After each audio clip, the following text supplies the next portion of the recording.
Hi everyone, my name is Lauren Page and I am doing my production review on AI-Pollo for Introduction to Theater. So this was a work in progress production, which means that they were still testing some things, but they really had their base concept down and wanted to see what audience thought of it. So even though it was a work in progress, I thought that the production value could have been higher, which was more so than anything the lighting, the acting, and the venue itself. Um, so going in, I didn't really know what to expect. I knew it was a work in progress, but I didn't know to what extent. I didn't know if that meant that they had a little bit of things to tweak, or if that meant that they had a bunch of things to tweak. And after seeing it, it kind of seemed more like the latter. Because I've read Oedipus Rex already in class and thought that that was kind of hard to read, just because of the language that was used back in Greek times.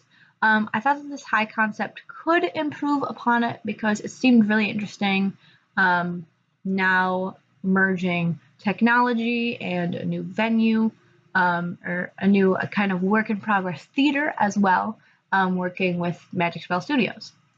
I really wanted it to be good, but as soon as I walked in, and saw the set and lighting and things like that, my expectations kind of dropped. So after the first act, I really didn't understand what was going on. At the end of it, I was kind of like understanding things, but not that much. This whole page right here is giving the backstory before the play even starts, which I think is a little bit too much, because I could not wrap my brain around it before. And I think if I had more time or maybe like analyzed it more, that maybe I could understand the play more. But I didn't. So the first act really based upon introducing everyone to the characters, what they did, and also the fact that Naeus, the president of the kingdom that we follow, which is called the Biodome, he has died because of a mutant attack, supposedly, and now they have to find a new president. The vice president, Alistrine, she was his wife, so she now has to find a new husband and also has to try and restore the kingdom while these awakenings are going on, which are 3 different phases of AI and things like that, as far as I know of. And within this first act, we see the emergence of prophecies, and that is through the Alicus, which basically, if you touch it, only certain people can touch it. If you do touch it, it foretells of the future, which is kind of like Tiresias in the original concept of Oedipus Rex. So throughout this, we have this little bit of conflict between Corone, who is the main security guy, who basically just wants power, and that's all he wants. So he wants to be president, of course. So he tries to like kind of slide it in subtly, to Alistrine of, hey, I want to be president. But she's like, absolutely not. You're a horrible human being. And that was pretty good. I liked that. And then you have kind of the good guy, bad guy thing with the security guards, because you have Cato, who's kind of the good security guard, who's trying to do his job, trying to make sure everyone's safe. Then you have Corone, who's just like, I want power and I don't really care about the rest of the people because they're thralls and they're basically just slaves, kind of thing. And then we get Poxilus, who was the going to be the next president of Bazar, which is another biodome within the big surrounding area, I guess. But he escaped there, and he is looking to find his destiny. So he comes upon this biodome, and then eventually, by the end of the first act, Alistrine and him, they get married so that he can be the next president of this kingdom that we're in. So that's the first act. That's basically what I got out of it. The second act was a lot more understandable, but only because I read Oedipus Rex. If I didn't, I probably wouldn't know a lot going on, honestly. And I maybe would have had a bigger shock factor, but besides that, I really didn't. It went along with basically, who is it? Paxilus finding out that his destiny was to kill his father and rape his mother, which is the same as Oedipus Rex, and through Tanaris, who witnessed the accident of Naeus dying, I believe, um, he finally came out and said, "Yeah, you killed him. He was your dad." Wow. So that first half of the prophecy is fulfilled. And then obviously Alistrine is not happy about this. So she kind of runs off with their new child, who is called Sahar, which means new dawn. I don't know what in what language, but apparently means new dawn. And she does not want the rest of the prophecy. Well, basically all of the prophecy was fulfilled. So she kind of wants to die, and she wants the child to go with her because it's basically a sin. So they go to the Alicus, and she dies because she touches the Alicus. But Daehyun, who is her servant, who is also a priestess, as we find out, I don't even know that other half of her character because that was super confusing. Um, but she basically takes the child, and then Paxilus, his eyes get burnt out by touching the Alicus and looking straight at it, kind of thing. Kind of the same thing as Oedipus with his eyes. And yeah, so that was about it. And then Sahar, the child, was like, "I am basically your new god," and then killed everyone. And then that was the end of the play. Um, yeah, I don't really know what else to say about that. Um, but yeah, that's the plot. So let me go on, I guess. So I like that the player was trying to put a new spin on with new technology on a really old play. And the theme that I got out of it was the same that I got out of Oedipus Rex, which was Oedipus is looking for his destiny, but in this one he kind of found it too much and too quickly, and he couldn't control what was to happen because the Alicus already knew, and you can't change destiny. And so the prophecy that was told was fulfilled. And also, I thought the theme of nothing lasts forever was pretty true. Um, so happiness after they got married and had a child, that obviously didn't last long because then Alistrine died, and then Foxless, burned his eyes out, all that good stuff. Um, so along with this, as I said earlier, I didn't think that some of the actors were really good at their roles. Memorization was kind of a big problem throughout most of it. I know one line with Kato, he was like, "They're lying." Oh wait, no, they're not lying, and it's like, you've practiced this enough. I feel like memorization shouldn't be something when you're in the second performance of a set of shows.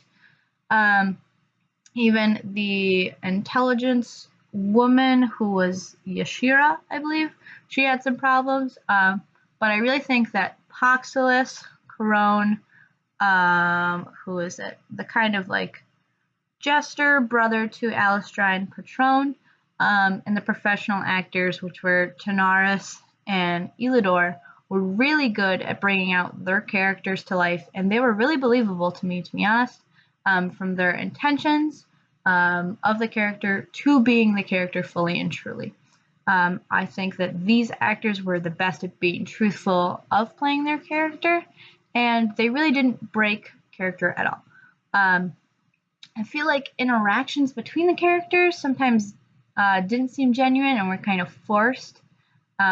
Sometimes with like the mindset differences between Yashira and Corone, they were obviously like good guy, bad guy, and Alistrine had to decide between them. But it was kind of forced. It didn't seem really genuine that they really cared. But I think the interactions between Alistrine and Patron seemed really true. with them being like a brother-sister duo. The human conflict did seem real at some points, especially with Corone wanting power and doing basically whatever he could to get it. But besides that, I thought acting could be improved upon a lot, and I would really like to see this production with a different cast. Um, because of the show still being in progress, I didn't know what the director plans to do for the rest of what needs to be done, I guess. But I didn't feel that the whole show was really unified. The flow was kind of broken by going in and out of the black curtains, which was like the rest of the set. It was kind of like black curtains, a door, and then like another black curtain in the middle. And there was some strange pauses waiting for music to start or a door to close or tension to build. I don't really know. As I said before, the story was not really clear in the beginning. It was almost like it was too much information overload at once, and too much like futuristic sci-fi things. I don't know if it really developed naturally. I feel like the second act kind of did, but again, the first act, just a lot. The ending seemed a little rushed, but I think that based upon the actors' performances, I don't think some of the theme elements were as crisp and understandable as supposed to be, but maybe that's how they wanted it. I don't know. I probably don't think that's how they wanted it, but that's how I interpreted it. For scene designs, there was really not that many big set changes, just kind of a futuristic door that was like clunky and slow transitioning to make it look like the airlock was closing and opening, and a door that revealed the Alicus, but that took like 5 to 10 seconds for that whole thing to come out. The shares that they had were just big black blocks. The only thing I did find clever with the set design was that when the air was bad in the airlock or the air duct stopped working or something, the flowers near the door became like wilted and sad and basically dead. And they replaced them when the air ducts started working again. Also, as I said, I didn't like how the actors got off stage with going through the curtains. I would have rather them go around and acted like those were wings in a way.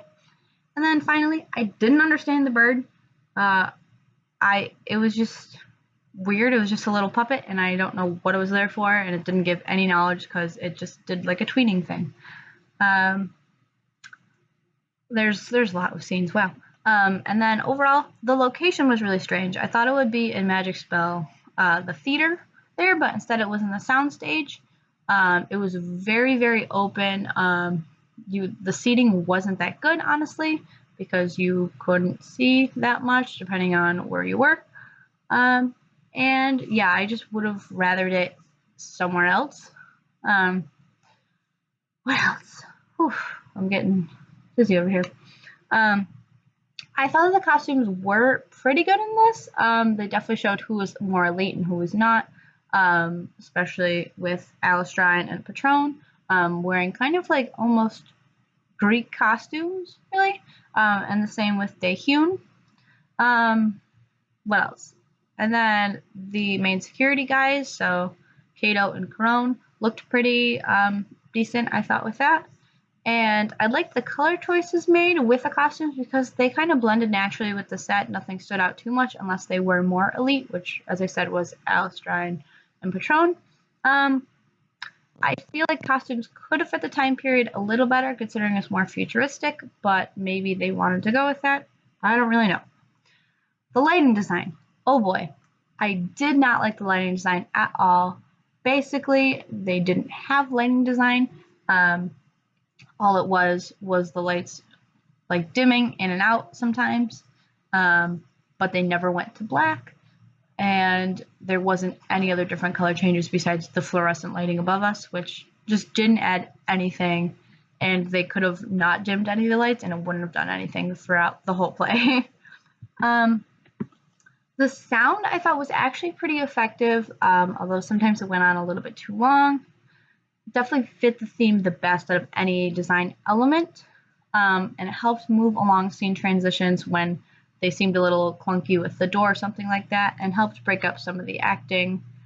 And I really thought that when Kato was communicating things after Alistrine like told him to do something, they had a little like bleep once he touched it, which was really cool.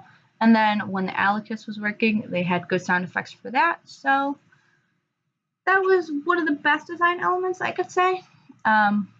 But overall, the whole play, I wish I didn't see it in the current state, honestly. And I wish I saw it fully finished because they have so much that they have to add. They have to add AR. They have to add more lighting, please, dear God. And I think just production value needs to be higher if they want this to be as futuristic and fit to the theme as possible. I really think they need a more professional cast to. I don't know. I just think that a college production of this didn't fit it or didn't suit it as well. Um, but I don't think that they even used magic to the best of their ability.